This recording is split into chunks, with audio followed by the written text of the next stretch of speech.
वो वकील जो इमरजेंसी की वजह बन गया था, जिसने इंदिरा गांधी को कुर्सी छोड़ने पर मजबूर कर दिया था। अटल के साथ मंत्री रहे, जिससे अटल और आडवाणी भी लेते थे सलाह। जिसने जज से कह दिया था माफी नहीं मांगूंगा, जेल भेजना चाहते हैं तो भेज दीजिए।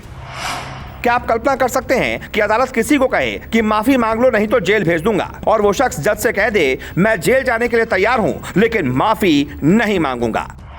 इस देश में ऐसा कोई व्यक्ति होगा जो प्रधानमंत्री के खिलाफ केस लड़ने की जुर्रत कर सके, वो भी उस प्रधानमंत्री के खिलाफ जिसे दुनिया के ताकतवर प्रधानमंत्रियों की लिस्ट में शुमार किया जाता हो। पेश है हिंदुस्तान के सबसे ताकतवर वकीलों में शुमार शांति भूषण की कहानी। 11 नवंबर 1925 को प्रयागराज में जन्मे शांति भूषण ने अपने पैरवी से कई ऐसे कीर्तिमान स्थापित किए जो कानून की किताबों में छापकर छात्रों को पढ़ाए जा रहे हैं।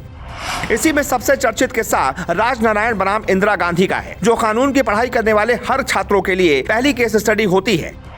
बात 1971 लोकसभा चुनाव की है। इस चुनाव से पहले कांग्रेस के 2 टुकड़े हो गए थे। इंदिरा गांधी के नेतृत्व वाले कांग्रेस को 545 में से 352 सीटें मिली थी, जबकि इंदिरा गांधी का विरोध करने वाली कांग्रेस को सिर्फ 16 सीटें मिली थी। चुनाव में इंदिरा गांधी ने संयुक्त सोशलिस्ट पार्टी के उम्मीदवार राजनारायण को मात दी थी। राजनारायण ने इंदिरा गांधी की जीत को कोर्ट में चुनौती दी थी। शांति भूषण ने राजनारायण के लिए पैरवी की और कोर्ट में जबरदस्त बहस की।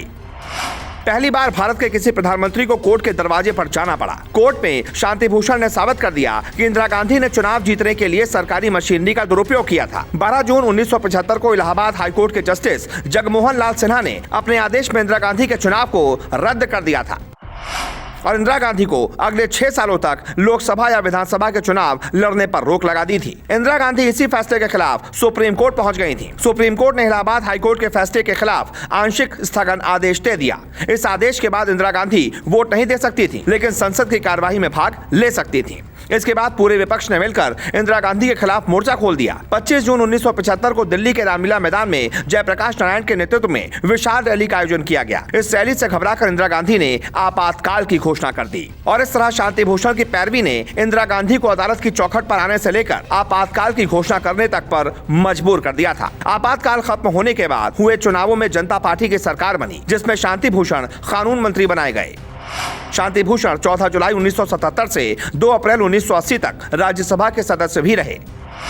1980 में वो भारतीय जनता पार्टी में शामिल हो गए। 1986 में जब भारतीय जनता पार्टी ने एक चुनाव याचिका पर उनकी सलाह नहीं मानी तो उन्होंने पार्टी से इस्तीफा दे दिया। खुद वकील होते हुए भी शांति भूषण ने न्यायपालिका में भ्रष्टाचार के मुद्दे को उठाया। मामला सुप्रीम कोर्ट तक पहुंचा। साल 2010 में सुनवाई के दौरान बेंच ने शांति भूषण से अवमानना को लेकर माफी मांगने को कहा। इस पर शांति भूषण न्यायपालिका में भ्रष्टाचार के अपने आरोप को लेकर अड़े रहे और कहा कि मैं पूर्व कानून मंत्री हूं, मेरा दृढ़ विश्वास है कि न्यायपालिका में बहुत भ्रष्टाचार है, मैं माफी मांगने नहीं जा रहा हूँ। 2018 में शांति भूषण सुप्रीम कोर्ट में याचिका दायर कर मास्टर ऑफ रोस्टर सिस्टम में बदलाव की मांग की। मशहूर वकील और एक्टिविस्ट प्रशांत भूषण उनके बेटे हैं। शांति भूषण अपने बेटे प्रशांत भूषण के साथ 2012 में आम आदमी पार्टी के संस्थापक सदस्यों में शामिल थे। बाद में दोनों ही पार्टी से अलग हो गए थे।